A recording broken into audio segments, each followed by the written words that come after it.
अस्सलाम वालेकुम dear students, welcome to physics class. I am your teacher Aamir Suhail. आज हम डिस्कस करेंगे पोटेंशियल डिवाइडर। पिछली वीडियो में हमने रियोस्टेट को डिस्कस किया था। ठीक है, रियोस्टेट में हमने ये डिस्कस किया था कि हम वैरायटी ऑफ रेजिस्टेंसेस रियोस्टेट के ज़रिए ले सकते हैं, यानी रेजिस्टर की कोई भी वैल्यू हम आसानी से रियोस्टेट के ज़रिए ले सकते हैं। उसी रियोस्टेट को जब हम पोटेंशियल सोर्स के साथ, पोटेंशियल डिफरेंस के सोर्स के साथ यानी किसी बैटरी के साथ कनेक्ट करते हैं तो उससे हम वेरिएबल वोल्टेजेस ले सकते हैं। ठीक है, पोटेंशियल डिवाइडर का नाम आपको बता रहा है। ये पोटेंशियल डिवाइडर ऐसा डिवाइस है कि ये पोटेंशियल को डिवाइड करता है, यानी हम एक वोल्टेज सोर्स लेंगे use to get a variable source of voltages from a fixed one. यहाँ हमने ये V लगाया हुआ है और इसके साथ हमने एक रेजिस्टर कनेक्ट किया हुआ है।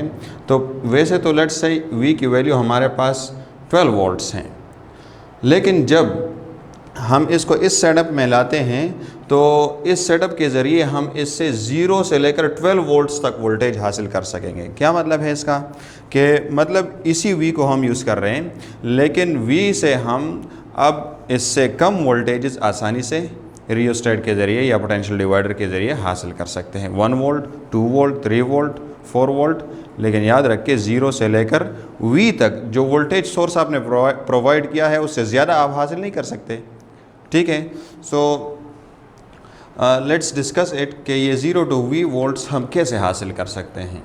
तो ये हमने वोल्टेज सोर्स के साथ एक वायर वोन रेजिस्टर लगाया हुआ है। ठीक है, यहाँ पर हमने इस पॉइंट को A कह दिया, इस पॉइंट को हमने B कह दिया, यानी एंड्स को हमने A और B कह दिया, और ये C हमने इसके साथ एक जोकी लगाई हुई है। ठीक है, जोकी is a kind of sliding contact. ठीक है, जो इस पे आसानी से स्लाइड कर सकता हो। आप लैब में इसको देख लेंगे, अगर मौका मिला तो जोकी को आप देख लेंगे, जो कि इसके ऊपर आसानी से ऊपर नीचे जा सकता है इस रेजिस्टर के ऊपर, और रेजिस्टेंस की वैल्यू चेंज करा सकता है। So remember that this C is sliding contact. अगर C यहाँ पे है तो यहाँ और यहाँ के बीच में जो वोल्टेज है इसको हम VBC कहेंगे, यानी ये रेजिस्टेंस, इसको हमने RBC कह दिया, resistance between point B and point C। सो यहाँ पे जो वोल्टेज हो गया, ये वोल्टेज हो गया voltage between point B and C। ठीक है, ये VBC जो यहाँ पर है ये हमारे पास बराबर होगा किस चीज़ के? इस टोटल वोल्टेज से आप कुछ वोल्टेज माइनस कर रहे हैं। कौन सा वोल्टेज? वो वोल्टेज जो यहाँ पे ड्रॉप कर रहा है, क्योंकि ये रेजिस्टेंस है। ठीक है, जब ये वोल्टेज यहाँ पे अपेयर होगा तो इस रेजिस्टर के थ्रू पास होके इसमें से कुछ कमी आ जाएगी, इस रेजिस्टर के थ्रू ड्रॉप हो जाएगा, कम हो जाएगा।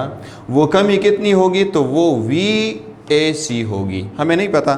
सो we symbolise it by VAC। ठीक है, कि यहाँ पर जो कमी आ रही है this is VAC।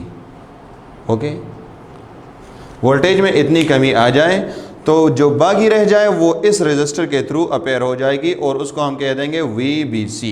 So we can easily write that VBC is equal to V minus VAC। V से VAC, AC के थ्रू कुछ वोल्टेज कम हो जाता है तो जो बाकी बच जाता है वो इधर आ जाता है, that is VBC। So VBC is equal to V minus VAC। VBC equal to V minus VAC। हमें पता है कि V equals to IR, Ohm's law, और यहाँ पर हमारे पास VAC है तो IRAC। रेजिस्टेंस हमने यही वाला लेना है जो इधर हमें नज़र आ रहा है, दिस RAC। ठीक है, अब I कॉमन ले लें क्योंकि I जो है वो हमारे पास सेम है। ये रेजिस्टर इसके साथ सीरीज़ में लगा हुआ है। सो जब भी सीरीज़ में लेट्स से आप इसको एक रेजिस्टर कहें और इसको दूसरा कहें और ये दोनों रेजिस्टेंसेस आपस में सीरीज़ में कनेक्टेड हैं, तो क्या इसमें करंट डिफरेंट होगा या सेम होगा? Obviously current will be same, because current का पाथ सेम है। That's why we will not write I1 and I2 here. Okay, so current is same. Current को कॉमन ले लें, R माइनस RAC आपके पास आ जाएगा। अब ये टोटल हमारे पास R हैं, दिस इज़ R। ठीक है, इस टोटल रेजिस्टेंस को हम R से डिनोट कर लेते हैं और इससे ये जो माइनस हो जाता है ये RAC, तो हमारे पास कितना रेजिस्टेंस रह गया, ये रेजिस्टेंस रह गया, यानी इस R से आप इतना हटा दें तो ये रह जाएगा, इसका क्या नाम है, RBC। So R minus RAC is equal to RBC। So R minus RAC is equal to RBC, इसकी जगह मैं लिख रहा हूँ RBC। Now VBC is equal to V divided by R, क्यों, current from Ohm's law V equals to IR and I is equal to V divided by R। तो I की जगह मैंने फिर से V बाई R लिखा, ठीक है, और RBC अपनी जगह पे, ठीक है, ये फिर थोड़ा सा इसको रीअरेंज किया, RBC इस तरफ और V इस तरफ। सो RBC divided by R into V।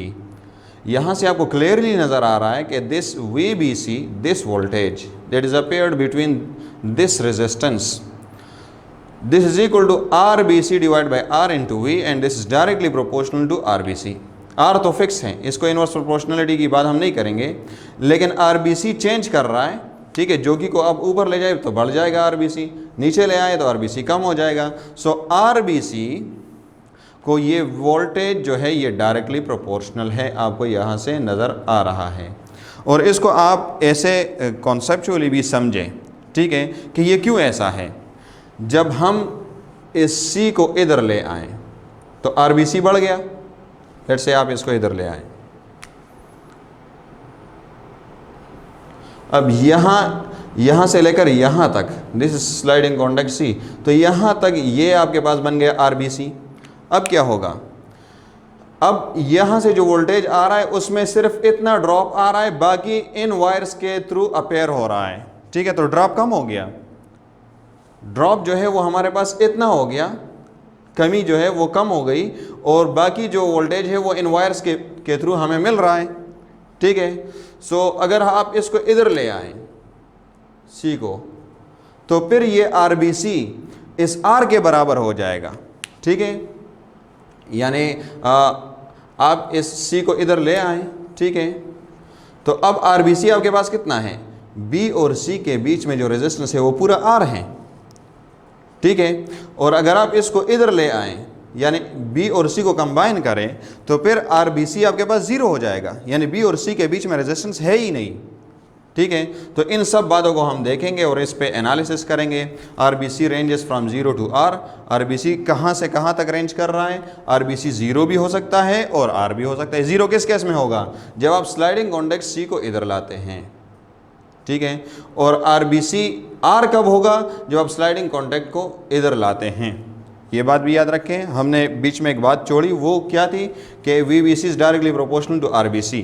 इसकी तरफ फिर आते हैं, VBC RBC को डायरेक्टली प्रोपोर्शनल क्यों है, क्यों डायरेक्टली प्रोपोर्शनल है, क्योंकि जब आप R बढ़ाते हैं तो यहाँ खर्चा कम हो जाता है, ठीक है, RBC बढ़ाते हैं तो यहाँ खर्चा कम हो जाता है, ठीक है। जब आप RBC कम करते हैं तो वोल्टेज खर्च होके आपको मिलता है तो कम मिलता है, बढ़ाते हैं RBC बढ़ाते हैं तो थोड़ा खर्च करके आपको मिलता है तो बढ़ता है। तो आप देखें, जब आप RBC बढ़ाते हैं तो वोल्टेज बढ़ता है, वोल्टेज VBC बढ़ता है आपके पास, ठीक है। So when C is at B RBC is equal to 0, जब C को आप इधर ले आएँ तो C और B एक जगह पे लगे होंगे, तो B और C के बीच में वोल्टेज बल्कि रेजिस्टेंस 0 होगा, आप कोई रेजिस्टेंस यहाँ नहीं लगा रहे हैं। So hence VBC is equal to 0, VBC हमारे पास जब RBC 0 हो जाए तो इस फार्मूले में आप 0 पुट करें, आपके पास VBC इज इक्वल टू 0 आ जाएगा कि नहीं, VBC इज इक्वल टू 0। वैसे भी अगर आप देखें तो एक ही पॉइंट के बीच में, एक ही पॉइंट पे आप बैटरी के दोनों वायर्स कनेक्ट कर रहे हैं, ठीक है, या आप ऐसा करें कि रेजिस्टर किसी लाइट को बैटरी के एक टर्मिनल के साथ उसके दोनों वायर्स कनेक्ट करें, एक टर्मिनल के साथ, जैसे ये सेल है और इधर से एक वायर भी ले जाएं और दूसरा वायर भी ले जाएं, तो क्या वो लाइट ऑन होगा, नहीं ऑन होगा, ठीक है। इट मीन्स कि आप उसको 0 पोटेंशियल डिफरेंस दे रहे हैं। एक पॉइंट पे आप जब पोटेंशियल डिफरेंस मालूम करते हैं तो आप गलती कर रहे हैं, जैसे आप सेल के साथ एक टर्मिनल के साथ दोनों वायर्स अटैच करते तो आप गलती करते हैं। इट मीन्स एक पॉइंट पे जो पोटेंशियल है उस पोटेंशियल से उसी पॉइंट का पोटेंशियल माइनस करें तो पोटेंशियल डिफरेंस क्या आएगा, 0 आएगा, and it is incorrect as well.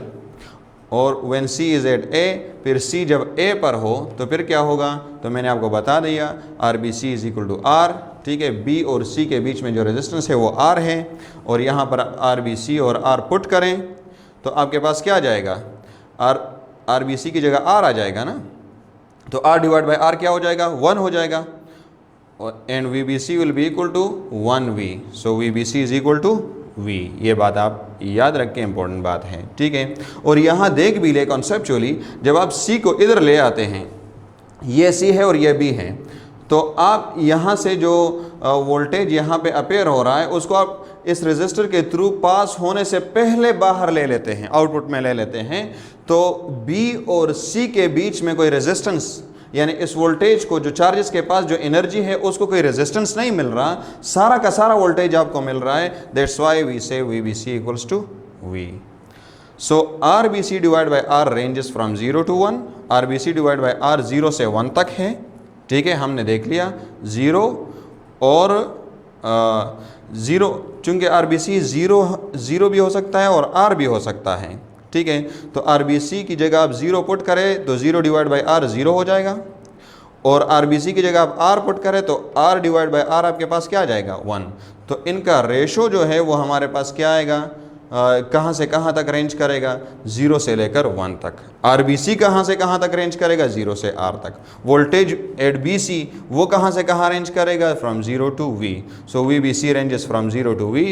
यही बात हम प्रूफ करने जा रहे थे, ठीक है, that fixed voltage could be used as 0 to V, ठीक है। फिक्स्ड वोल्टेज से हम 0 से लेकर V तक वोल्टेज ले सकते हैं। अगर आपके पास 12 वोल्ट्स बैटरी है तो इसका मतलब है कि आप इसको पोटेंशियल डिवाइडर में के सर्किट में जब कनेक्ट करेंगे तो इससे आप 0 volts, 1 volts, 1 volt, 2 volts, 3 volts, 4 volts, up to 12 volts, 12 volts आप इससे आसानी से ले सकते हैं using potential divider. Approximate 12 volts भी आप ले सकते हैं, ठीक है। सो आज के लिए इतना ही काफ़ी है। अगर आपको पोटेंशियल डिवाइडर में अभी भी मसले हो, you can comment your question. Thanks a lot.